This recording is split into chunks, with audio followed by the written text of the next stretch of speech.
അപ്പോൾ നമ്മൾ BCOS 183 computer application for business ഈ സബ്ജക്റ്റിൻ്റെ ക്ലാസ് 1-2 ക്ലാസ് എടുത്തെങ്കിൽ അത് നമുക്ക് കാര്യമായിട്ട് റെക്കോർഡ് ചെയ്യാനൊന്നും പറ്റില്ല. അപ്പോൾ അതിന് വേണ്ടിയിട്ട് ഒരു എക്സാം ഓറിയൻറ്റഡ് ക്ലാസ് നമ്മൾ ചെയ്യുകയാണ്. ഓരോ ബ്ലോക്കും ഓരോ ക്ലാസ് ആയിട്ടായിരിക്കും ഉണ്ടാവുക. 5 ബ്ലോക്ക് 5 ക്ലാസ് ആയിട്ട് റെക്കോർഡ് ചെയ്ത് ഇന്ന് അപ്ലോഡ് ചെയ്യുന്നതാണ്. സോ ആദ്യത്തെ ബ്ലോക്ക് ഫണ്ടമെന്റൽസ് ഓഫ് കമ്പ്യൂട്ടേഴ്സ് ആണ്. ഇത് ഞാൻ നേരത്തെ ലൈവ് എടുത്തത് കൊണ്ടും ഒന്ന് ചുരുക്കിയായിരിക്കും ഞാൻ വിശദീകരിക്കുക.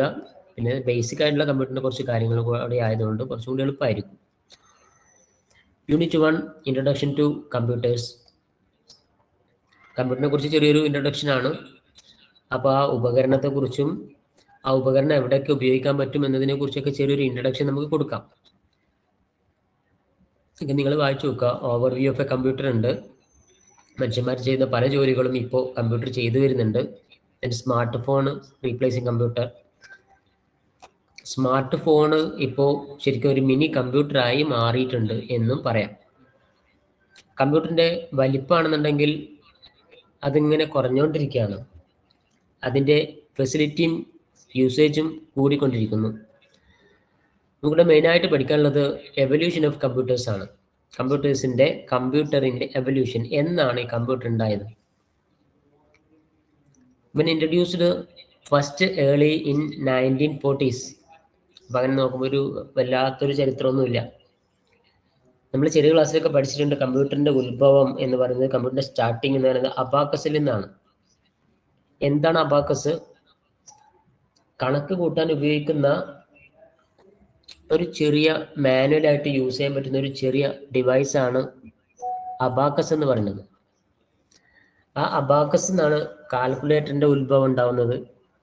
ആ കാൽക്കുലേറ്റർ ആയിരുന്നു ആദ്യത്തെ കമ്പ്യൂട്ടർ എന്ന് നമുക്ക് അറിയാം.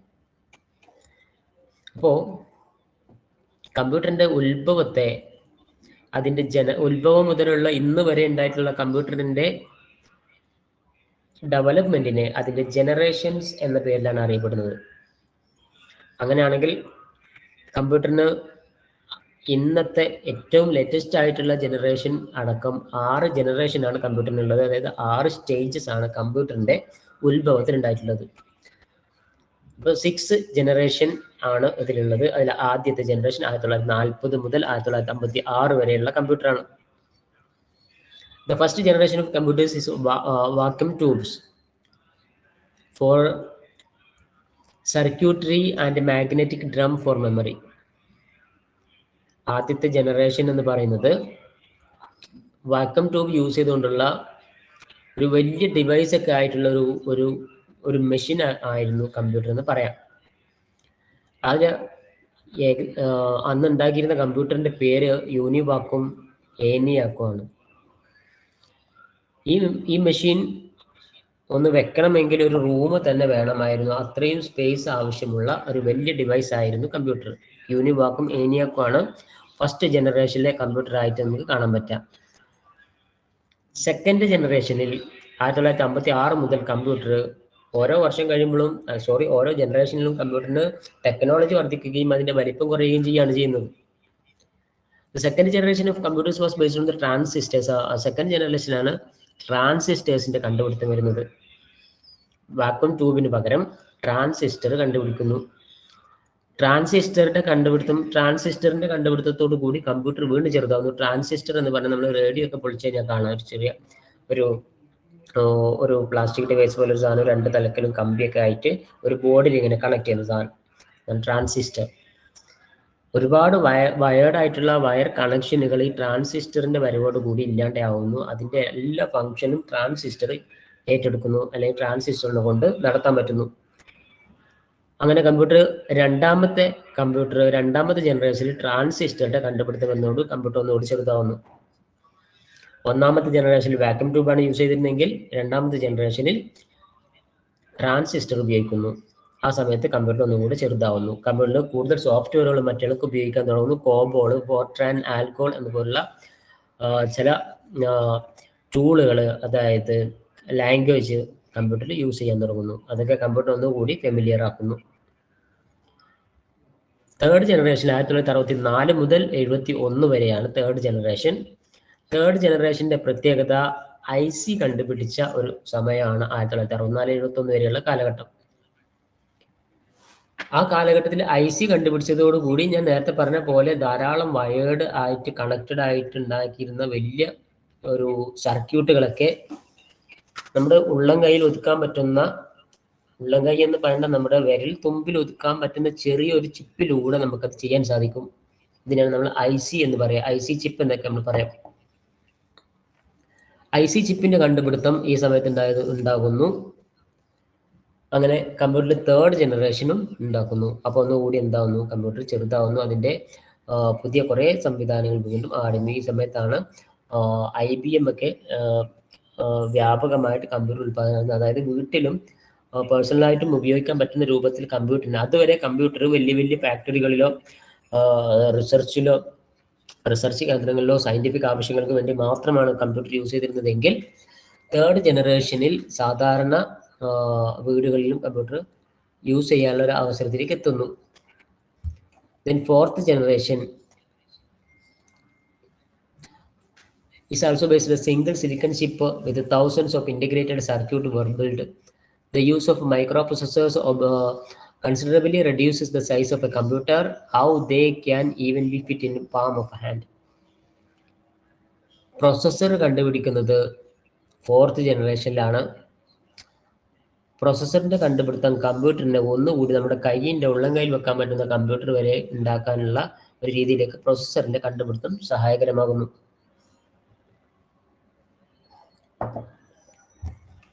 അപ്പോൾ ഫോർത്ത് ജനറേഷനിൽ പ്രോസസ്സറാണ് വരുന്നത്. അപ്പോൾ ജസ്റ്റ് ഓരോ ജനറേഷനിലും എന്തിന്റെ കണ്ടുപിടുത്താണ് മെയിനായിട്ട് വരുന്നത് എന്ന് നോക്കിയാൽ മതി. ഫസ്റ്റ് ജനറേഷനിൽ വാക്യൂം ട്യൂബ് വെച്ചിട്ട് വലിയൊരു സിസ്റ്റം, സെക്കൻഡ് ജനറേഷനിൽ വാക്യൂം ട്യൂബ് മാറ്റിയിട്ട് ട്രാൻസിസ്റ്റർ വരുന്നു. ഇവിടെ ആ ഒരു സാധനം മാറ്റിയിട്ട് ഇവിടെ വേറെ എന്തോ കണ്ടുപിടിക്കുന്നുണ്ടല്ലോ, ഇന്റഗ്രേറ്റഡ് സർക്യൂട്ട്, അതായത് IC കണ്ടുപിടിക്കുന്നു. ഇവിടെ പ്രോസസ്സർ കണ്ടുപിടിക്കുന്നു. Fifth generation of computers began the major innovations of computer architecture like parallel processing, intelligent programming application. ഇന്ന് കാണുന്ന പല കമ്പ്യൂട്ടറിന്റെയും ഒരു ആധുനിക കമ്പ്യൂട്ടർ എന്ന് തന്നെ പറയാം ഫിഫ്ത്ത് ജനറേഷനിൽ. ആർട്ടിഫിഷ്യൽ ഇന്റലിജൻസ് ഒക്കെ യൂസ് ചെയ്ത് തുടങ്ങുന്ന 2010-2020, ഇനി 2020 മുതൽ അങ്ങോട്ടുള്ള കാലഘട്ടം, അത് ഇനി വരാനുള്ള കാലഘട്ടം കൂടിയാണ്. ആർട്ടിഫിഷ്യൽ ഇന്റലിജൻസിന്റെ അപ്പുറത്തേക്ക് മറ്റ് പല ടെക്നോളജികൾ ഇനി വരാനിരിക്കുന്നു. അത് ഉൾപ്പെടുന്ന കാലഘട്ടത്തെ നമ്മൾ സിക്സ്ത് ജനറേഷൻ എന്ന് പറഞ്ഞാൽ, അപ്പോൾ ഇപ്പോൾ ഉള്ള കമ്പ്യൂട്ടറുകളൊക്കെ ഇനി വരാൻ പോകുന്ന കമ്പ്യൂട്ടറുകൾ സിക്സ്ത് ജനറേഷനിൽ ഉള്ളതാണ്. ഇത്രയാണ് കമ്പ്യൂട്ടറിന്റെ ജനറേഷനെ കുറിച്ച് ചോദിച്ചാൽ നമ്മൾ എഴുതേണ്ടത്. ഒന്ന് ജസ്റ്റ് എക്സ്പ്ലെയിൻ ചെയ്ത് എഴുതണം. എക്സാമിന് ചോദിക്കാനുള്ള ക്വസ്റ്റ്യൻ തന്നെയാണ്, എന്നിട്ട് അത് ഇമ്പോർട്ടൻ്റ് മാർക്ക് ചെയ്യുക.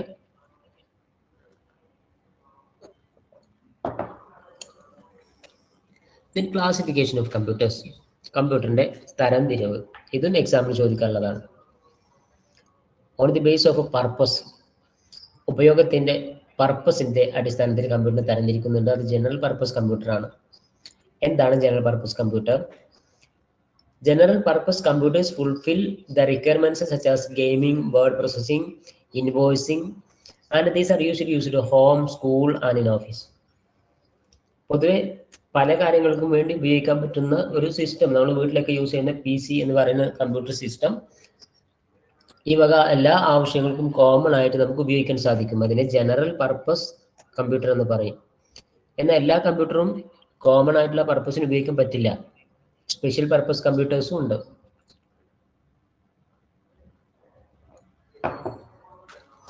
Special purpose computers are designed from a specific task.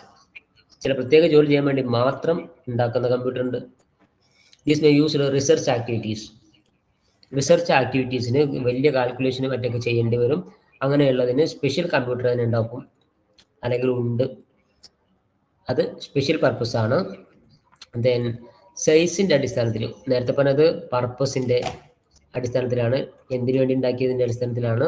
അടുത്തത് സൈസ് ഓഫ് ദ കപ്പാസിറ്റി, വലിപ്പത്തിന്റെ അടിസ്ഥാനത്തിൽ. വലിപ്പം മീൻസ് കമ്പ്യൂട്ടറിനെ ഫിസിക്കലി കാണുന്ന വലിപ്പം അല്ല ഉദ്ദേശിക്കുന്നത്. Micro computers, it's A smallest computer system. These are mostly single use general purpose computers. Micro computers എന്ന് പറഞ്ഞാൽ നമുക്ക് കൊണ്ട് നടക്കാൻ പറ്റുന്ന പല കമ്പ്യൂട്ടറുകളും ഉണ്ട്. കയ്യിൽ കൊണ്ടു നടക്കാൻ പറ്റുന്നതുണ്ട്, കയ്യിലെടുത്ത് വെക്കാൻ പറ്റുന്നതുണ്ട്. ലാപ്ടോപ്പ്, PC ഇതൊക്കെ എന്താണ് മൈക്രോ കമ്പ്യൂട്ടേഴ്സിലാണ്. മിനി കമ്പ്യൂട്ടേഴ്സ് എന്ന് പറയുന്നത് മൈക്രോനേക്കാൾ കുറച്ചുകൂടി വലുതായിരിക്കും. അത് സൈസിന് വലിപ്പമുണ്ടായിരിക്കും. Suitable for the small business, for department, large organisation. കുറച്ച് വലിയ സ്ഥാപനങ്ങൾക്കൊക്കെ വേണ്ടിയിട്ട് സാധാരണ കമ്പ്യൂട്ടറിന് പുറമെ സാധാരണ കമ്പ്യൂട്ടർ അല്ലാത്ത കുറച്ചും കൂടെ വലിയ സൈസിലും സ്ക്രീനും മറ്റൊക്കെ വലുതായതും അതിൻ്റെ സ്റ്റോറേജ് സ്പേസ് വലുതായതുമായ കമ്പ്യൂട്ടറുകൾ ഉപയോഗിക്കേണ്ടി വരും. ഇത്തരം കമ്പ്യൂട്ടറുകളെ നമ്മൾ മിനി കമ്പ്യൂട്ടർ എന്ന് പറയും. മെയിൻ ഫ്രെയിം കമ്പ്യൂട്ടേഴ്സ് എന്ന് പറയുന്നത് കുറച്ചും കൂടെ വലിപ്പം വരുന്ന കമ്പ്യൂട്ടറാണ്. These computers are capable for supporting thousands of users at a time and have a massive data storage capacity. Main frame computer എന്ന് പറയുന്നത് കുറച്ച് കൂടുതൽ കപ്പാസിറ്റി ഉള്ളതാണ്, മെമ്മറി ഉള്ളതാണ്. അത് എന്തിന് യൂസ് ചെയ്യുന്നതെന്ന് വെച്ചാൽ ഒരേ സമയത്ത് ധാരാളം ആളുകൾക്ക് ഉപയോഗിക്കേണ്ടി വരുന്ന സാഹചര്യങ്ങൾ ഉണ്ടാവും. ആ സമയത്ത് ഇത്തരം കമ്പ്യൂട്ടറുകൾ ഉപയോഗിക്കാം. ഫോർ എക്സാമ്പിൾ, സെർവറൊക്കെ ആയിട്ട് നമ്മൾ യൂസ് ചെയ്യുമ്പോൾ, അതായത് ഒരു ഓഫീസിലോ ഒരു കമ്പനിയിലുള്ള ഒരു 10-50 കമ്പ്യൂട്ടറുകളോ ഒന്നിച്ച് കണക്ട് ചെയ്ത് കൺട്രോൾ ചെയ്യാൻ വേണ്ടിയിട്ട് ഒരു സിസ്റ്റം യൂസ് ചെയ്യാം. 10 സിസ്റ്റത്തിൽ യൂസ് ചെയ്യുന്ന ഡാറ്റ സേവ് ചെയ്ത് വെക്കാൻ വേണ്ടിയിട്ട് ഒരു സിസ്റ്റം നമുക്ക് യൂസ് ചെയ്യാം. അങ്ങനെയുള്ള കമ്പ്യൂട്ടറുകളെ നമുക്ക് മെയിൻ ഫ്രെയിം കമ്പ്യൂട്ടേഴ്സ് എന്ന് പറയാം. ദെൻ സൂപ്പർ കമ്പ്യൂട്ടർ ഉണ്ട്. Super computer is a computer high level of performance. They are most powerful and very expensive. Supercomputers are apex computing systems that have the ability to perform billions of instructions per second. ഇതും server കമ്പ്യൂട്ടറൊക്കെ ആയിട്ട് use ചെയ്യുന്നതാണ്. ചില സമയത്ത് ഒന്നിച്ച് കുറേ വർക്കുകൾ ഒന്നിച്ച് ചെയ്യേണ്ടി വരുന്ന സാഹചര്യങ്ങളിൽ ഇത്തരം കമ്പ്യൂട്ടറുകൾ ഉപയോഗിക്കും. സൂപ്പർ കമ്പ്യൂട്ടർ ഇത് കോസ്റ്റ്ലി ആണ്. On the base of data handle technology, കൈകാര്യം ചെയ്യുന്ന ഡാറ്റയുടെ അടിസ്ഥാനത്തിൽ, എന്തിനു വേണ്ടിയിട്ട് അല്ലെങ്കിൽ എന്ത് ഡാറ്റയാണോ കൈകാര്യം ചെയ്യുന്നത് അതിൻ്റെ അടിസ്ഥാനത്തിൽ. അനലോഗ് കമ്പ്യൂട്ടർ ഉണ്ട്. It's a type of computer which use continuously changeable aspects, physical facts and electrical, mechanical and hydraulic quantities, mode of problems being solved. നമ്മൾ സാധാരണ യൂസ് ചെയ്യുന്ന കമ്പ്യൂട്ടറൊക്കെ അനലോഗ് കമ്പ്യൂട്ടറാണ്. ഇത് claimed as analog, just like an analog clock measures by time by measuring distance traveled, spoke or clock around the circular dial. സാധാരണ use ചെയ്യുന്നതല്ല analogue computer എന്ന് പറയുന്നത്. എന്തെങ്കിലും ഒരു അളവിന് വേണ്ടിയിട്ട് നമ്മൾ യൂസ് ചെയ്യുന്ന, ഫോർ എക്സാമ്പിൾ നമ്മുടെ ഹൃദയമിടിപ്പ് അളക്കാൻ വേണ്ടിയിട്ട് ഒരു സിസ്റ്റം യൂസ് ചെയ്യും. നിങ്ങൾ കണ്ടിട്ടുണ്ടാവും ECG ഒക്കെ എടുക്കാൻ വേണ്ടിയിട്ട് യൂസ് ചെയ്യുന്ന സിസ്റ്റം. അതൊരു കമ്പ്യൂട്ടറാണ്, പക്ഷെ നമ്മൾ സാധാരണ ഉപയോഗിക്കുന്ന കമ്പ്യൂട്ടർ അല്ല. അപ്പോൾ ഒരു വേരിയേഷൻ പ്രത്യേക രൂപത്തിൽ അതിനെ മാർക്ക് ചെയ്യാൻ വേണ്ടി ഈ ഒരു കമ്പ്യൂട്ടർ യൂസ് ചെയ്യും. അത് അനലോഗ് കമ്പ്യൂട്ടറാണ്. അതിൽ നമുക്ക് സാധാരണ കമ്പ്യൂട്ടറിൽ ചെയ്യുന്ന കാര്യങ്ങൾ ചെയ്യാൻ സാധ്യമല്ല. ഡിജിറ്റൽ കമ്പ്യൂട്ടർ എന്ന് പറഞ്ഞാൽ ഡാറ്റ, നമ്മൾ സാധാരണ യൂസ് ചെയ്യുന്ന ഡിജിറ്റൽ ഡാറ്റ, അതായത് അരിതമെറ്റിക്കൽ ലോജിക്കൽ വർക്കുകൾ ചെയ്യുന്ന, കണക്ക് കൂട്ടാനും മറ്റുമൊക്കെ യൂസ് ചെയ്യുന്ന സാധാരണ കമ്പ്യൂട്ടർ ഡിജിറ്റൽ കമ്പ്യൂട്ടറാണ്. അപ്പോൾ അനലോഗ് കമ്പ്യൂട്ടർ അനലോഗ് ഡാറ്റ കൈകാര്യം ചെയ്യുന്നതാണ്, ചില വേരിയേഷൻസ് കാൽക്കുലേറ്റ് ചെയ്യാൻ വേണ്ടി യൂസ് ചെയ്യുന്നതാണ്. ഡിജിറ്റൽ കമ്പ്യൂട്ടറിൽ ആ വേരിയേഷൻസ് കാൽക്കുലേറ്റ് ചെയ്യാൻ വേണ്ടിയിട്ടല്ല, ഡിജിറ്റൽ ഡാറ്റ കൈകാര്യം ചെയ്യാൻ തന്നെ. എന്നാൽ ഹൈബ്രിഡ് കമ്പ്യൂട്ടർ എന്ന് പറഞ്ഞാൽ നമ്മൾ നേരത്തെ പറഞ്ഞ 1-2 കമ്പ്യൂട്ടറുകൾ ഒന്നിച്ചൊരു കമ്പ്യൂട്ടറിൽ യോജിച്ചു വന്നാൽ അതിനെ ഹൈബ്രിഡ് കമ്പ്യൂട്ടർ എന്ന് പറയും. അതായത് അനലോഗും ഡിജിറ്റലും ഡാറ്റ കൈകാര്യം ചെയ്യാൻ പറ്റുന്ന കമ്പ്യൂട്ടറുകളെ ഹൈബ്രിഡ് കമ്പ്യൂട്ടർ എന്ന് പറയാം.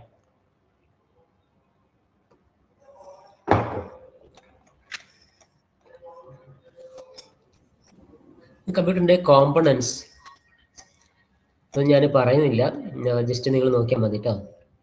സോഫ്റ്റ്വെയറും ദെൻ ആപ്ലിക്കേഷൻ ഉണ്ട്. Applications for computers, application of computers. Computers എവിടെയൊക്കെ ഉപയോഗിക്കാമെന്നുള്ളതിന് ബിസിനസ്സിലും എഡ്യൂക്കേഷനിലും ബാങ്കിങ്ങിലും കമ്മ്യൂണിക്കേഷൻ മേഖലയിലും ഹെൽത്ത് കെയറിലും എല്ലാം കമ്പ്യൂട്ടർ യൂസ് ചെയ്യാം.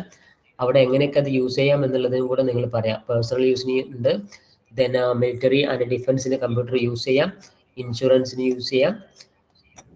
ഞാനിതിൻ്റെ കൂടെ അയച്ചിട്ടുള്ള സ്റ്റഡി നോട്ട് കൂടി അതേപോലെ വായിക്കട്ടോ. ഈ നോട്ട് ഞാൻ ഇതിൽ കണ്ടന്റ് കൂടുതലുള്ളതുകൊണ്ട് ഞാൻ ഇങ്ങനെ സ്ക്രോൾ ചെയ്ത് പോകും. Then advantage and disadvantages of computer. Advantage multi tasking ആണ്, ഒരേ സമയം ഒരുപാട് കാര്യങ്ങൾ ചെയ്യാൻ സാധിക്കും. 2 സ്പീഡ് ഉണ്ട്, അതായത് മനുഷ്യൻ ചെയ്യുന്ന പല കാര്യങ്ങളും മനുഷ്യൻ ചെയ്യുന്നതിനേക്കാൾ 10 മടങ്ങ് സ്പീഡിൽ ചെയ്യാൻ ഇത് സാധിക്കും. ധാരാളം ഡാറ്റ സ്റ്റോറേജ് ചെയ്യാൻ സാധിക്കും. വളരെ കൃത്യമായ ഡാറ്റ ആയിരിക്കും. ഡാറ്റ വളരെ സേഫായി എടുത്തെക്കാനും കമ്പ്യൂട്ടർ സഹായിക്കും.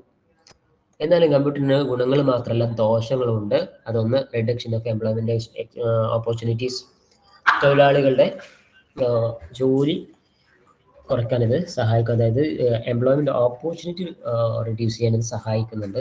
സഹായിക്കല്ല, ഇത് കാരണമാകുന്നുണ്ട്.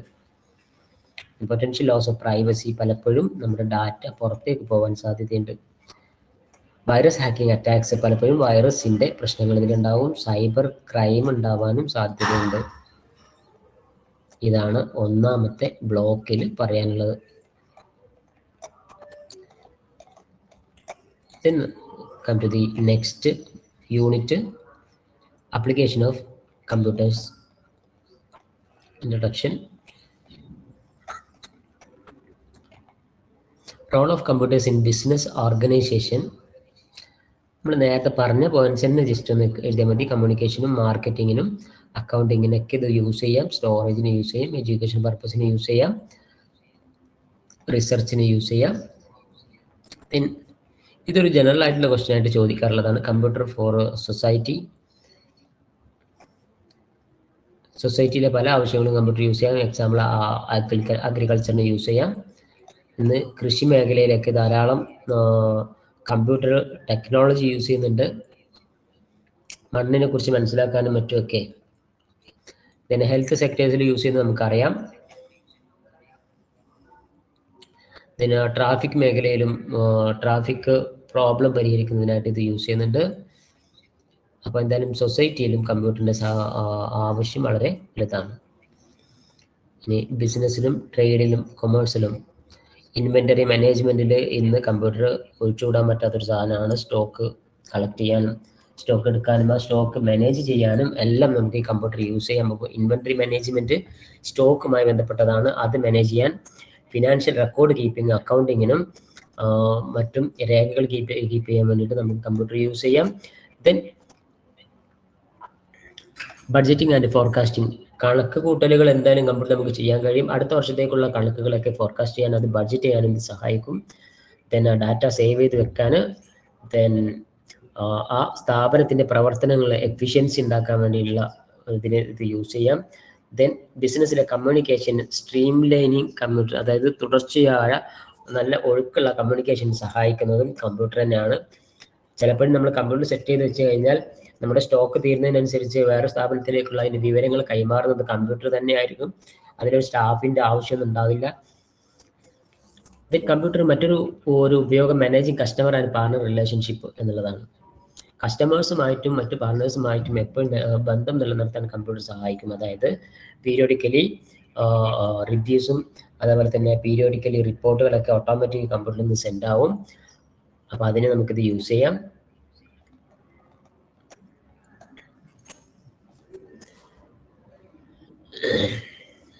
Then computer role in online banking and finance.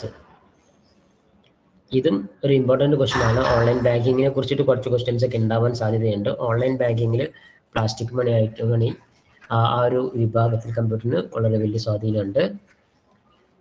Then self enquiry facility. ചിലപ്പോഴൊക്കെ നമ്മൾ ബാങ്ക് ക്ലോസ്ഡ് ആണെങ്കിൽ പോലും ബാങ്കിനോട് ചോദിക്കുന്ന ചില കാര്യങ്ങൾക്ക് കമ്പ്യൂട്ടറാണ് നമുക്ക് മറുപടി തരിക.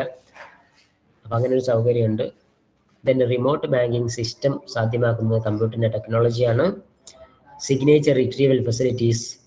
സാധാരണ നമ്മൾ ബാങ്കിലെ ഇടപാടുകളൊക്കെ അതിനൊരു ഓതൻറ്റിഫിക്കേഷൻ നമ്മുടെ സിഗ്നേച്ചറാണ്. സിഗ്നേച്ചറിൻ്റെ അടിസ്ഥാനത്തിലാണ്, സിഗ്നേച്ചർ കൺഫേം ചെയ്തിട്ടാണ് പല സർവീസുകളും നമുക്ക് ലഭ്യമാക്കുക. കമ്പ്യൂട്ടറിൽ എന്തായാലും സിഗ്നേച്ചർ ഒന്നുമില്ല, പക്ഷെ ഒരു digital signature facility computer provide ചെയ്യുന്നുണ്ട്. അത് ആ കമ്പ്യൂട്ടറിൻ്റെ ഓതൻറ്റിസിറ്റി ഉറപ്പുവരുത്തും. ആ ബാങ്കിൻ്റെ കസ്റ്റമേഴ്സിൻ്റെ ഇടയിലുള്ള ഒരു ഓതൻറ്റിസിറ്റി ഉറപ്പുവരുത്തും. Centralised information result to quick service. എന്ത് കാര്യങ്ങൾക്കും എപ്പോഴും മറുപടി തന്നിട്ട് നമ്മൾ സർവീസിൽ, അതായത് ഏറ്റവും നല്ല സർവീസ് പ്രൊവൈഡ് ചെയ്യാൻ കമ്പ്യൂട്ടർ സഹായിക്കും. ഫിനാൻസിൽ എന്തൊക്കെയാണ് കമ്പ്യൂട്ടറിൻ്റെ സർവീസ് ആപ്ലിക്കേഷൻസ് എന്ന് ചോദിച്ചാൽ ട്രേഡിങ്ങിന് ഇത് യൂസ് ചെയ്യാം. ഫിനാൻഷ്യൽ ഇൻഫർമേഷൻസ് കിട്ടാൻ ഇത് യൂസ് ചെയ്യും. കുറേ ഫിനാൻഷ്യൽ ഡാറ്റ നമുക്ക് അവൈലബിൾ ആണ്. ഏതൊക്കെ കമ്പനി ഏതൊക്കെ പ്രോഫിറ്റ് ഉണ്ടാക്കുന്നു, ഏതൊക്കെ ഷെയർ എങ്ങനെയൊക്കെ പോകുന്നു, അതിൻ്റെ വില എന്താണെന്ന് മുതലായ ഒരുപാട് കാര്യങ്ങൾ കമ്പ്യൂട്ടറിലാണ് സേവ് ചെയ്ത് വെച്ചിട്ടുള്ളത്. അത് കമ്പ്യൂട്ടർ നമുക്ക് പ്രൊവൈഡ് ചെയ്യുകയും ചെയ്യുന്നു. Then organising and analysing data files. പലപ്പോഴും നമുക്ക് ഡാറ്റ മാനേജ്മെന്റ് സിസ്റ്റം തന്നെ പഠിക്കാനുണ്ട്. ബിസിനസ്സിൽ ഒരുപാട് ഡാറ്റ കൈകാര്യം ചെയ്യേണ്ടി വരും. ഡാറ്റ മീൻസ് ഒരുപാട് വിവരങ്ങളാണ്. അത് കസ്റ്റമേഴ്സിനെ കുറിച്ചാവാം, ഉൽപ്പന്നത്തെ കുറിച്ചാവാം, മാർക്കറ്റിങ്ങിനെ കുറിച്ചാവാം. ഇങ്ങനെയുള്ള ഒരുപാട് ഡാറ്റകൾ ഒന്നിച്ച് സേവ് ചെയ്ത് വെക്കാൻ, അത് അനലൈസ് ചെയ്യാനും സഹായിക്കും. ഡാറ്റ സ്റ്റോർ ചെയ്ത് വെക്കാൻ സഹായിക്കും. ദെൻ ബഡ്ജറ്റിംഗ് ആൻഡ് കൺവീനിയൻസ്, സൗകര്യപ്രദമായ രീതിയിൽ നമുക്ക് ഡാറ്റ കൈകാര്യം ചെയ്യാം. Then budgeting and book keeping, അക്കൗണ്ടിങ്ങും ബഡ്ജറ്റിംഗ് ഒക്കെ അതിൽ ഉൾപ്പെടുന്നു. Then importance of computer networks, വളരെ പ്രധാനപ്പെട്ട ഏറ്റവും ഇമ്പോർട്ടൻ്റ് ആയിട്ടുള്ള ഒരു ടോപ്പിക്കാണ്. നന്നായിട്ട് പഠിക്കുക, ഈ എക്സാമിന് എന്തായാലും ഉണ്ടാവും. Types of computer networks. എന്താണ് ഈ കമ്പ്യൂട്ടർ നെറ്റ്വർക്ക്? നെറ്റ്വർക്ക് എന്ന് കേൾക്കുമ്പോൾ നമ്മൾ പെട്ടെന്ന് വിചാരിക്കും ഇന്റർനെറ്റ് ആണെന്നല്ല. ഒരു ഇന്റർനെറ്റും ഇതിന്റെ ഒരു പരിധിയിൽ വരും. പക്ഷെ ഇത് ഉദ്ദേശിക്കുന്നത് എന്താണെന്ന് വെച്ചാൽ ഒരു സ്ഥാപനത്തിലോ അല്ലെങ്കിൽ പുറത്തോ ഉള്ള ഒരുപാട് കമ്പ്യൂട്ടറുകളെ ചില പ്രത്യേക ആവശ്യങ്ങൾക്ക് വേണ്ടിയിട്ട് കണക്ട് ചെയ്യേണ്ടി വരും. അങ്ങനെ കണക്ട് ചെയ്യുന്ന സംവിധാനത്തിനെയാണ് കമ്പ്യൂട്ടർ നെറ്റ്വർക്ക്സ് എന്ന് പറയുന്നത്. ഒരു ബാങ്കിൽ ചെന്ന് കഴിഞ്ഞാൽ അവിടെ നമുക്ക് 10 കമ്പ്യൂട്ടർ കാണാം. ഈ 10 കമ്പ്യൂട്ടറും ഒരു കമ്പ്യൂട്ടറിന്മേൽ കണക്റ്റഡ് ആയിരിക്കും വയർ കൊണ്ട്, അല്ലെങ്കിൽ വയർലെസ് ഉണ്ടാവാം. അങ്ങനെ കണക്ട് ചെയ്യുന്നതിനെയാണ് നമ്മൾ കമ്പ്യൂട്ടർ നെറ്റ്വർക്ക്സ് എന്ന് പറയുക. അങ്ങനെ കമ്പ്യൂട്ടർ നെറ്റ്വർക്ക് ഉണ്ടാക്കുന്നതിന് പല മെത്തേഡ് യൂസ് ചെയ്യുന്നുണ്ട്. അതൊന്ന് പാൻ ആണ്, personal area network. Personal area networks എന്ന് പറയുന്നത്, networks are interconnected technology devices that serve a single individual within one facility. ഒരു റൂമിൻ്റെ ഉള്ളിൽ അല്ലെങ്കിൽ ഒരു ഓഫീസിൻ്റെ ഉള്ളിൽ, ഒരു വലിയ ഏരിയ ഉള്ള ഓഫീസാണ്, അതിൻ്റെ ഉള്ളിൽ എല്ലാ കമ്പ്യൂട്ടറുകളെയും ഒന്നിച്ച് കണക്ട് ചെയ്തിട്ടുണ്ടെങ്കിൽ മാക്സിമം പോയാൽ 10 മീറ്ററിൻ്റെ ഉള്ളിൽ ഒരു കമ്പ്യൂട്ടർ മറ്റേ കമ്പ്യൂട്ടർ തമ്മിൽ 10 മീറ്റർ ദൂരം ഉണ്ടാവുള്ളൂ. അതിൻ്റെ ഉള്ളിൽ കണക്ട് ചെയ്തിട്ടുള്ള കമ്പ്യൂട്ടറുകളെയാണ് നമ്മൾ പാൻ ഏരിയ നെറ്റ്വർക്ക് എന്ന് പറയുന്നത്. PAN, പേഴ്സണൽ ഏരിയ നെറ്റ്വർക്ക് എന്ന് പറയുന്നത്. അപ്പോൾ ഒരു ഓഫീസിൻ്റെ ഉള്ളിൽ തന്നെയുള്ള കമ്പ്യൂട്ടറുകളെ പരസ്പരം കണക്ട് ചെയ്തിട്ടുള്ള രീതിയെ നമ്മൾ പാൻ എന്ന് പറയും. 10 മീറ്റർ ആയിരിക്കും maximum distance. Local area network അതിനേക്കാൾ കുറച്ചുകൂടെ വലുതാണ്. Local area network is limited to a single building like an official establishment. ഒരു ബിൽഡിങ്ങിൽ തന്നെ വ്യത്യസ്ത ഓഫീസുകൾ ഉണ്ടാവും. ആ വ്യത്യസ്ത ഓഫീസുകളിൽ വ്യത്യസ്ത വർക്കുകൾ നടക്കുന്നുണ്ടാവും. അത് ഒരു കമ്പനിയുടേതാണ് എങ്കിൽ അത്തരം കമ്പനികളുടെ മൊത്തം കമ്പ്യൂട്ടറുകളെ തമ്മിൽ കണക്ട് ചെയ്യും. അതിനെ നമ്മൾ LAN എന്ന് പറയും, ലോക്കൽ ഏരിയ നെറ്റ്വർക്ക്. അപ്പോൾ അത് വ്യത്യസ്ത ഓഫീസുകളായിരിക്കും. ആദ്യം നമ്മൾ പറഞ്ഞത് ഓരോ ഓഫീസിൽ 10 മീറ്റർ ദൂരമുള്ള കമ്പ്യൂട്ടറുകൾ അങ്ങോട്ടും ഇങ്ങോട്ടും കണക്ട് ചെയ്യുക. അത് 5-10 കമ്പ്യൂട്ടറൊക്കെ ആവാം. ലോക്കൽ ഏരിയ എന്ന് പറയുന്നത് ഒരു ബിൽഡിങ്ങിലാണ് ഓഫീസ് അല്ല, ഒരു ബിൽഡിങ്ങിൽ തന്നെ അപ്പുറമുള്ള ഓഫീസുകളിലുള്ള കമ്പ്യൂട്ടറുകൾ തമ്മിൽ പരസ്പരം കണക്ട് ചെയ്യുക. അപ്പോൾ ആദ്യം പറഞ്ഞ പാനിനേക്കാൾ കുറച്ചുകൂടെ വലുതാകുന്നു LAN. Then metropolitan area network, അതായത് മെട്രോപൊളിറ്റൻ എന്ന് പറഞ്ഞാൽ തന്നെ സിറ്റി എന്നാണ് അർത്ഥം. ഒരു സിറ്റിയിൽ തന്നെ, നേരത്തെ നമ്മളിപ്പോൾ ബിൽഡിംഗ് പറഞ്ഞത്, ഇപ്പോൾ സിറ്റി ആയി. ഒരു സിറ്റിയിൽ തന്നെയുള്ള വ്യത്യസ്ത ബിൽഡിങ്ങുകളിലുള്ള കമ്പ്യൂട്ടറുകളെ തമ്മിൽ പരസ്പരം യോജിപ്പിക്കുക. ചില സ്ഥാപനങ്ങൾക്ക് ഒരു സിറ്റിയിൽ 5-6 യൂണിറ്റുകളൊക്കെ ഉണ്ടാവും. ആ യൂണിറ്റുകളെ തമ്മിൽ പരസ്പരം ബന്ധിപ്പിക്കാൻ ഒരു കമ്പ്യൂട്ടർ മുഖേന ബന്ധിപ്പിക്കാം. അതിനെ മെട്രോപൊളിറ്റൻ നെറ്റ്വർക്ക് എന്ന് പറയും, മാൻ. അപ്പോൾ നമ്മൾ ആദ്യം പഠിച്ചത് പാനാണ്, ചെറുത്, ഒരു ഓഫീസിൻ്റെ ഉള്ളിൽ. LAN ഒരു ബിൽഡിങ്ങിൻ്റെ ഉള്ളിൽ വ്യത്യസ്ത ഓഫീസിൽ. മാൻ ഒരു ടൗണിൻ്റെ ഉള്ളിൽ. ദെൻ വൈഡ് ഏരിയ നെറ്റ്വർക്ക് എന്ന് പറയുന്നത് ഇത് കണക്ട് കൺട്രി ഈവൻ കോർഡിനൻസ്, ഒരു രാജ്യത്തെ തന്നെ കണക്ട് ചെയ്യുന്ന ചില കണക്ഷൻസ് ഉണ്ടാവും. അല്ലെങ്കിൽ ഭൂഖണ്ഡങ്ങൾ തമ്മിൽ കണക്ട് ചെയ്യുന്ന, അതായത് നമ്മുടെ രാജ്യത്തിൻ്റെ പുറത്തേക്ക് കണക്ട് ചെയ്യുന്ന രീതി, ഇതിനെ WAN എന്നും പറയും, wide area networks. Then home area network ഉണ്ട്. Home area network is a computer network limited to define a boundary like a house or home or office. ഇതൊരു ചെറിയ നെറ്റ്വർക്കാണ്. ഒരു വീടിൻ്റെ ഉള്ളിലോ അല്ലെങ്കിൽ ഒരു ഓഫീസിൻ്റെ ഉള്ളിലോ കണക്ട് ചെയ്യുന്ന ഒരു ചെറിയ രീതിയെ നമുക്ക് ഹോം ഏരിയ നെറ്റ്വർക്ക് എന്ന് പറയും. അപ്പോൾ 5 നെറ്റ്വർക്ക് ഏരിയയാണ് പഠിച്ചത്: പാന്, LAN, മാന്, WAN, HAN. ഇത് 5ഉം നന്നായി വായിച്ച് മനസ്സിലാക്കുക. ഷുവർ ക്വസ്റ്റ്യൻ ആണ് കേട്ടോ. ഇതിന് അഡ്വാൻറ്റേജ് ഓഫ് കമ്പ്യൂട്ടർ നെറ്റ്വർക്ക്സ് നിങ്ങൾ പോയിന്റ് മാത്രം ഒന്ന് വായിച്ചൊക്കെ. Overcome geographical distance, allowing information sharing, then supporting distributed processing. എല്ലാ പ്രോസസ്സും പല ഗ്രൂപ്പുകളിലേക്കും പല ഓഫീസുകളിലേക്കും ഡിസ്ട്രിബ്യൂട്ട് ചെയ്യേണ്ടി വരുന്ന സാഹചര്യങ്ങളിൽ ഇത് നമുക്ക് യൂസ് ചെയ്യാം. ഇതാണ് രണ്ടാമത്തെ യൂണിറ്റ്. നമുക്കിതിൻ്റെ ലാസ്റ്റ് ക്വസ്റ്റ്യൻ പേപ്പറും കൂടെ അനലൈസ് ചെയ്യാം കേട്ടോ. ഒന്ന് ഞാൻ എത്ര നേരം വേണമെങ്കിലും നിങ്ങളെ കൂടെ ഇരിക്കാം, കാരണം നിങ്ങൾക്ക് ക്ലാസ് തരാമെന്ന് പറയുകയും ചെയ്തു, പക്ഷെ എനിക്ക് അസൗകര്യങ്ങൾ പെട്ടെന്ന് ഉണ്ടാവുകയും ചെയ്തു. ഇന്നലെ ആണെങ്കിൽ ഒരു യാത്രയും കൂടെ വന്നു അതിൻ്റെ ഇടയിൽ കൂടി. So that is why. Unit 3 web applications.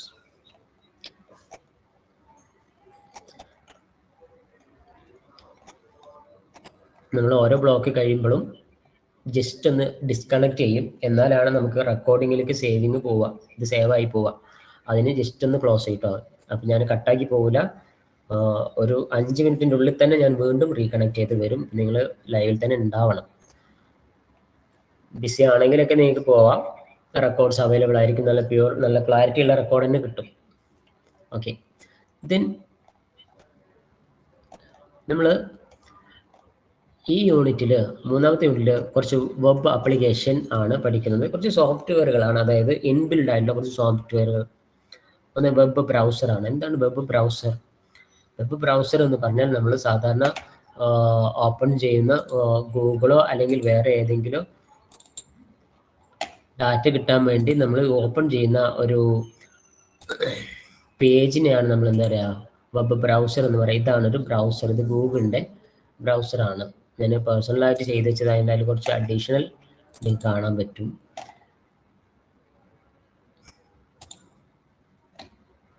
ഇങ്ങനെ ആയിരിക്കും ഗൂഗിൾ പേജ് തുറക്കുമ്പോൾ കിട്ടുക. ദെൻ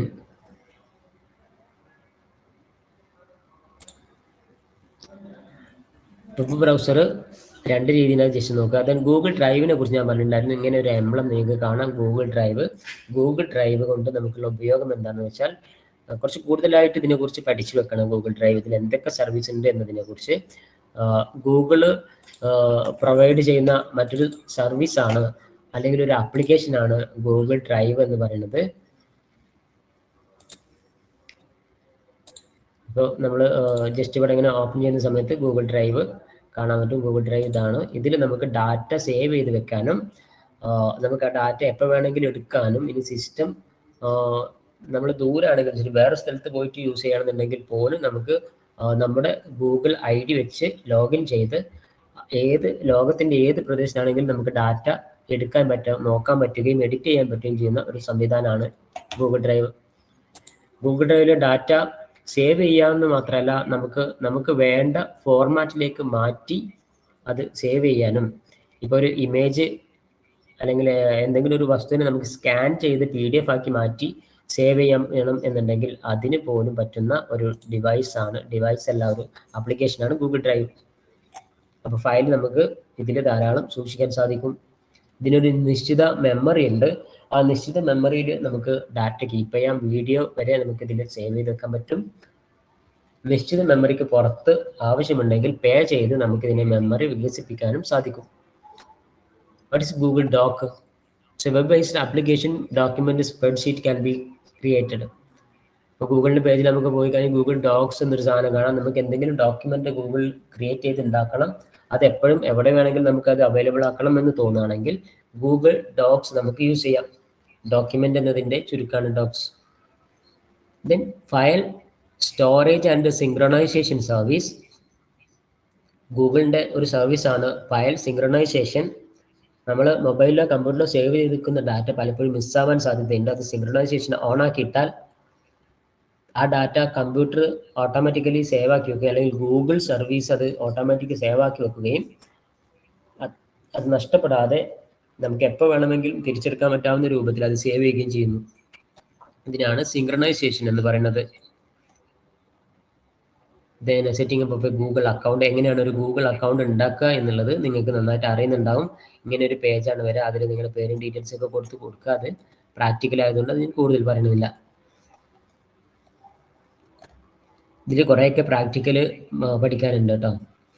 ഗൂഗിൾ ഷീറ്റ് ഞാൻ കഴിഞ്ഞ ക്ലാസ്സിൽ പറഞ്ഞിട്ടുണ്ടായിരുന്നു. ഗൂഗിൾ ഷീറ്റ് എന്ന് പറഞ്ഞാൽ നമ്മൾ ഗൂഗിളിൽ ഇപ്പോൾ ഒരു കമ്പനിയിൽ വർക്ക് ചെയ്യുകയാണെന്ന് വിചാരിക്കുക. ആ കമ്പനിയിലെ മാനേജർക്ക് ഒരു ഫയൽ ഉണ്ടാക്കി വെക്കാം. അതായത് ഞാൻ നിങ്ങൾക്ക് കാണിച്ചിട്ടുണ്ടായിരുന്നു. ഞാൻ വർക്ക് ചെയ്യുന്ന കോളേജിലെ ആ കോളേജിൽ പ്രിൻസിപ്പാൾ ഓൾറെഡി എല്ലാ സ്റ്റുഡൻസിൻ്റെ മാർക്ക് കാണേണ്ടതുണ്ട്. അപ്പോൾ ആ മാർക്ക് ചെക്ക് ചെയ്യാൻ വേണ്ടിയിട്ട് ഒരു ഷീറ്റ് അതിൻ്റെ ഒരാൾ ക്രിയേറ്റ് ചെയ്ത് വെക്കും. അത് ആ കോളേജിലുള്ള എല്ലാ സ്റ്റാഫിനും കാണാനും അതനുസരിച്ച് അത് എഡിറ്റ് ചെയ്യാനും അതിൽ മാർക്ക് എൻ്റർ ചെയ്യാനൊക്കെ പറ്റും. അത് ഇങ്ങനെയാണ് വരിക. നമ്മൾ ഈ 6 ഡോട്ടിൽ ക്ലിക്ക് ചെയ്തിട്ട് നേരത്തെ പറഞ്ഞ ഡോക്സ് ഇതാണ്, ഷീറ്റ് എന്നുള്ള ഓപ്ഷനിൽ ക്ലിക്ക് ചെയ്ത് കഴിഞ്ഞാൽ അങ്ങനെ നമ്മൾ ക്രിയേറ്റ് ചെയ്ത് വെച്ചിട്ടുള്ള ഇത് നമുക്ക് തന്നെ ക്രിയേറ്റ് ചെയ്യാൻ പറ്റും. ക്രിയേറ്റ് ചെയ്ത് വെച്ചിട്ടുള്ള ഇപ്പോൾ ഇൻറ്റിമേഷൻ ഷീറ്റ് എന്ന് പറയുന്നത് മാർക്ക് എൻ്റർ ചെയ്യാനുള്ള ഒരു ഷീറ്റാണ്. ഇത് ഓരോന്നും ഓരോ ടീച്ചേഴ്സാണ്, അവർക്ക് അവരവരുടെ മാർക്ക് ഇതിൽ എൻ്റർ ചെയ്ത് വെക്കാൻ പറ്റും. ഇങ്ങനെ ചെയ്യാൻ പറ്റുന്ന ഒരു സംവിധാനം ഗൂഗിൾ പ്രൊവൈഡ് ചെയ്യുന്നു. ഇതിനെയാണ് ഗൂഗിൾ ഷീറ്റ് എന്ന് പറയുന്നത്. ഗൂഗിൾ ഷീറ്റിൻ്റെ ഒരു ഫോർമാറ്റാണ് അത്. ഇതിൽ എക്സൽ ഫയലായിട്ടും വേർഡ് ഫയലായിട്ടും നമുക്ക് ഫയൽ സേവ് ചെയ്ത് വെക്കാം. ദെൻ ഗൂഗിൾ സ്ലൈഡ്, നമുക്ക് ഗൂഗിളിൽ തന്നെ പവർ പ്രസൻറ്റേഷൻ പോലെ സ്ലൈഡ്സ്, അതായത് ക്ലാസ് എടുക്കാനും മറ്റൊക്കെ യൂസ് ചെയ്യുന്ന സ്ലൈഡ് ക്രിയേറ്റ് ചെയ്യാനും ആ സ്ലൈഡ് അവിടെ തന്നെ സേവ് ചെയ്യാനും പറ്റും. അങ്ങനെ സേവ് ചെയ്താലുള്ള ഗുണം എന്താണെന്ന് വെച്ചാൽ, ഇപ്പോൾ നമ്മൾ ഇവിടെ ഓൾറെഡി മലപ്പുറത്ത് ഇരുന്നിട്ട് ഇതൊക്കെ ചെയ്ത് വെക്കുന്നു. ഈ സിസ്റ്റം കൊണ്ട് നമുക്ക് നെക്സ്റ്റ് ക്ലാസ് വരുന്നത് ട്രിവാൻഡ്രത്താണ് വിചാരിക്കുക. ഈ സിസ്റ്റം എടുത്തുകൊണ്ട് അങ്ങോട്ട് പോകേണ്ട ആവശ്യമൊന്നുമില്ല. അവിടെ പോയി ഗൂഗിൾ ഓപ്പൺ ചെയ്ത് കഴിഞ്ഞാൽ നമ്മൾ ഇവിടെ വെച്ചുണ്ടാക്കിയ സിസ്റ്റം ഗൂഗിൾ പ്രസൻറ്റേഷൻ നമുക്ക് അവിടെ നിന്ന് ഗൂഗിൾ സ്ലൈഡിൽ നോക്കിക്കഴിഞ്ഞാൽ അവിടെ നിന്ന് കിട്ടും. അവിടെ നമുക്ക് ക്ലാസ് എടുക്കാം. പിന്നെ അവിടെ അല്ല, അമേരിക്കയിൽ പോവുകയാണെങ്കിൽ നമ്മൾ ഈ കമ്പ്യൂട്ടറും സാധനം ഒന്നും താങ്ങി പിടിച്ച് കൊണ്ടുപോകേണ്ട യാതൊരു ആവശ്യമില്ല. എവിടെ വേണമെങ്കിലും നമുക്ക് പോയാൽ ഗൂഗിളിൽ ലോഗിൻ ചെയ്ത സാധനം കിട്ടും. അപ്പോൾ ആ ഒരു സർവീസാണ് ഗൂഗിൾ സ്ലൈഡ് എന്ന് പറയുന്നത്. ഗൂഗിൾ ഷൂട്ട് എന്ന് പറയുന്നത്, ഗൂഗിൾ ഷൂട്ട് നമുക്ക് അവൈലബിൾ ആയിട്ടുള്ള കുറേ സർവീസുകൾ ഒന്നിച്ച് ഒരു പാക്കേജ് ആയിട്ട് തന്നെ നമുക്ക് കിട്ടും. ഇത് ഗൂഗിളിൽ ഫ്രീ ആയിട്ടോ പെയ്ഡ് ആയിട്ടോ നമുക്ക് വാങ്ങാൻ സാധിക്കുന്നതാണ്. ഇതിനെ നമ്മൾ ജി ഷൂട്ട് എന്നാണ് പറയുക. ഇതിൽ ധാരാളം, ഇതല്ലാതെയും കുറേ ആപ്ലിക്കേഷനുകൾ ഇതിൽ അവൈലബിൾ ആണ്. ഇതിന് ഗൂഗിൾ ജി ഷൂട്ട് അല്ലെങ്കിൽ ഗൂഗിൾ ഷൂട്ട് എന്ന് പറയും.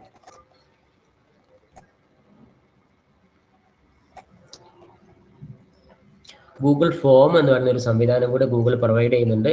ഇത് എന്തിനാണെന്ന് വെച്ചാൽ, കുട്ടികൾക്ക് വേണ്ടി എക്സാം നടത്താൻ വേണ്ടിയിട്ടും അല്ലെങ്കിൽ എന്തെങ്കിലും ക്വിസ് കോമ്പറ്റീഷനൊക്കെ നടത്താൻ വേണ്ടിയിട്ടൊക്കെ നമുക്ക് ഗൂഗിൾ ഫോം യൂസ് ചെയ്യാം. അതിൽ തന്നെ ക്വസ്റ്റ്യൻ ടൈപ്പ് ചെയ്ത് അതിൽ തന്നെ കറക്റ്റ് ആൻസറും റോങ് ആൻസറും ചോയ്സൊക്കെ കൊടുക്കുക. എന്നിട്ട് അതിന് സ്കോർ വരെ കൊടുത്ത് ആരൊക്കെ കറക്റ്റ് ചെയ്തു ആരൊക്കെ തെറ്റാക്കി എന്നുള്ളതും അതിൻ്റെ റിസൾട്ട് അടക്കം പബ്ലിഷ് ചെയ്യാൻ, റിസൾട്ട് അടക്കം ഒറ്റ ക്ലിക്കിൽ അവൈലബിൾ ആക്കാൻ ഗൂഗിൾ ഫോം സഹായിക്കും. ഇതാണ് ഗൂഗിൾ ഫോം. അതാണ് മൂന്നാമത്തെ യൂണിറ്റിൽ പറയാനുള്ളത്. ഇത് നാലാമത്തെ unit basics of computer software ആണ്. ഇതിൽ കുറച്ച് സോഫ്റ്റ്വെയറിനെ കുറിച്ച് മാത്രമാണ് മനസ്സിലാക്കാനുള്ളത്. സോഫ്റ്റ്വെയറെ കുറിച്ച് പറയുമ്പോൾ സോഫ്റ്റ്വെയർ ആൻഡ് ഇറ്റ്സ് ടൈപ്സ് ഉണ്ട്. 2 തരം സോഫ്റ്റ്വെയർ ഉണ്ട്. ഒന്ന് സിസ്റ്റം സോഫ്റ്റ്വെയറും ദെൻ ആപ്ലിക്കേഷൻ സോഫ്റ്റ്വെയറും. എന്താണ് സിസ്റ്റം സോഫ്റ്റ്വെയർ, എന്താണ് ആപ്ലിക്കേഷൻ സോഫ്റ്റ്വെയർ എന്ന് പറഞ്ഞാൽ, പിന്നെ കുറച്ച് പോയിന്റ്സ് സ്കിപ്പ് ചെയ്യുന്നുണ്ട്. സിസ്റ്റം സോഫ്റ്റ്വെയറും ആപ്ലിക്കേഷൻ സോഫ്റ്റ്വെയറും എന്താണെന്ന് വെച്ചാൽ, നമ്മൾ കമ്പ്യൂട്ടർ വാങ്ങുന്ന സമയത്ത് ആ കമ്പ്യൂട്ടർ ഓൺ ആക്കാൻ വേണ്ടി യൂസ് ചെയ്യുന്ന സോഫ്റ്റ്വെയറിനെയാണ് സിസ്റ്റം സോഫ്റ്റ്വെയർ എന്ന് പറയാം. ഒരു കമ്പ്യൂട്ടർ ആദ്യം വാങ്ങുമ്പോൾ അതിലൊന്നും ഉണ്ടാവില്ല, ഒരു മെഷീൻ മാത്രമായിരിക്കും, അത് ഓൺ ആവുക പോലില്ല. അത് ഓൺ ആയി കിട്ടണമെങ്കിൽ നമ്മൾ ആദ്യം അതിലൊരു CD ഇൻസ്റ്റാൾ ചെയ്ത് സോഫ്റ്റ്വെയർ അതിന് ഇൻസ്റ്റാൾ ചെയ്യണം. ആ സോഫ്റ്റ്വെയർ വിൻഡോസ് അല്ലെങ്കിൽ അതിന് ഓപ്പറേറ്റിംഗ് സിസ്റ്റം എന്ന് പറയും. അതിനാണ് നമ്മൾ സിസ്റ്റം സോഫ്റ്റ്വെയർ എന്ന് പറയുക. അത് കഴിഞ്ഞിട്ട് പിന്നെ നമുക്ക് വേണമെങ്കിൽ കുറേ എഡിറ്റിങ്ങിൻ്റെ സോഫ്റ്റ്വെയറോ വീഡിയോസിൻ്റെ സോഫ്റ്റ്വെയറോ പാട്ട് കേൾക്കാനുള്ള സോഫ്റ്റ്വെയറോ അങ്ങനെയൊക്കെ ഇൻസ്റ്റാൾ ചെയ്യാം. അതിനെ നമ്മൾ ആപ്ലിക്കേഷൻ സോഫ്റ്റ്വെയർ എന്നാണ് പറയാം. അപ്പോൾ ഓപ്പറേറ്റിംഗ് സോഫ്റ്റ്വെയറും ഉണ്ട്,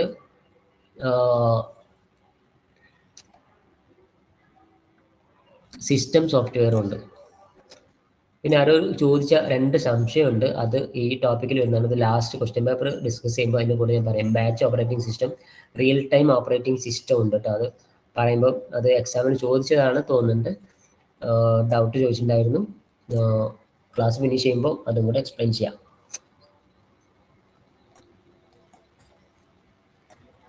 അപ്പോൾ നമ്മൾ പറഞ്ഞത് സിസ്റ്റം സോഫ്റ്റ്വെയറും ഓപ്പറേറ്റിംഗ് ആപ്ലിക്കേഷൻ സോഫ്റ്റ്വെയർ ആണ്.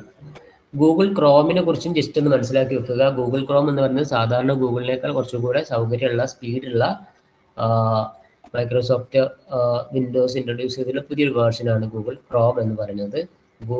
സാധാ ഗൂഗിളും പിന്നെ അതിനുശേഷം ഗൂഗിൾ ഒപ്പേര എന്ന് പറയുന്ന മറ്റൊരു സർവീസൊക്കെ പ്രൊവൈഡ് ചെയ്തിരുന്നു.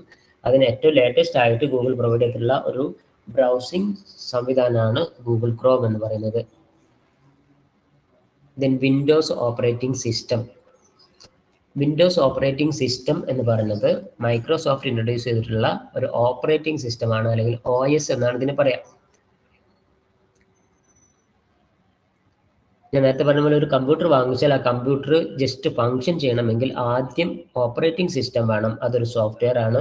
അതൊരു CD പാക്കേജ് ആയിട്ടാണ് കിട്ടുക. ആ പാക്കേജ് ഇൻസ്റ്റാൾ ചെയ്യണം.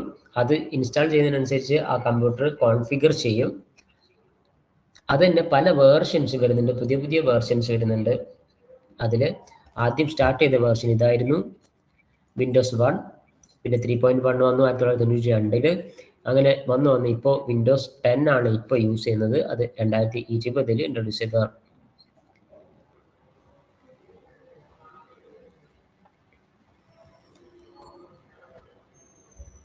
വിൻഡോസ് ഓപ്പറേറ്റിംഗ് സിസ്റ്റം പറയുന്നതോടുകൂടി തന്നെ നമ്മൾ പറയേണ്ട മറ്റൊരു ഓപ്പറേറ്റിംഗ് സിസ്റ്റമാണ് Android operating system.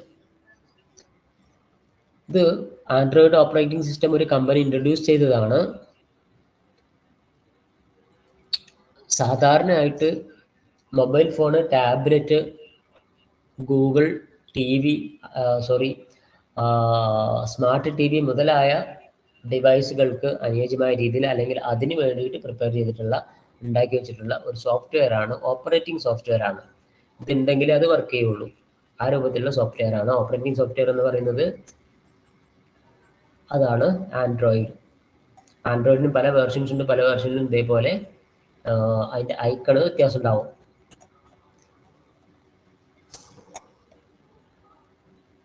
Free and open software. Free സോഫ്റ്റ്വെയറിനെ തന്നെയാണ് ഓപ്പൺ സോഫ്റ്റ്വെയർ എന്ന് പറയുന്നത്. പലപ്പോഴും സോഫ്റ്റ്വെയറൊക്കെ നമ്മൾ ക്യാഷ് കൊടുത്തിട്ട് വാങ്ങേണ്ടി വരും. എന്നാൽ ചില സോഫ്റ്റ്വെയറുകളൊക്കെ അതിൻ്റെ ഫ്രീ വേർഷൻ അല്ലെങ്കിൽ ഫ്രീ ആയിട്ട് തന്നെ നമുക്ക് പ്രൊവൈഡ് ചെയ്യും.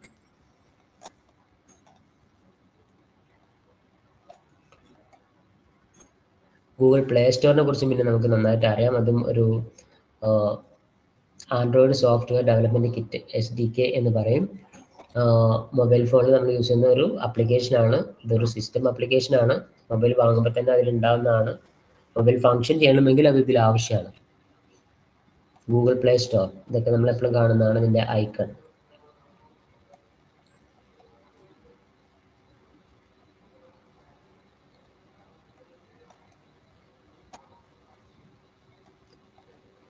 ഓക്കെ, ഇതാണ് ഒന്നാമത്തെ ബ്ലോക്കിൽ നമുക്ക് ഡിസ്കസ് ചെയ്യാനുള്ളത്. രണ്ടാമത്തെ ബ്ലോക്ക് ഞാൻ ഉടൻ ക്ലാസ് എടുക്കുന്നതാണ്.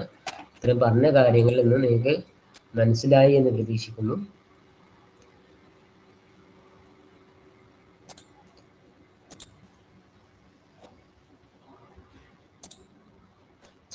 ഓക്കെ, അപ്പോൾ ഞാൻ ജസ്റ്റ് ഒന്ന് ഡിസ്കണക്ട് ചെയ്യാണ്. ഈ ക്ലാസ് യൂട്യൂബിലേക്ക് അപ്ലോഡ് ചെയ്യേണ്ടതുണ്ട്. ബ്ലോക്കഡ് ആയിരിക്കും, നിങ്ങൾക്ക് തന്നെ അവൈലബിൾ ആക്കും. Thank you for listening.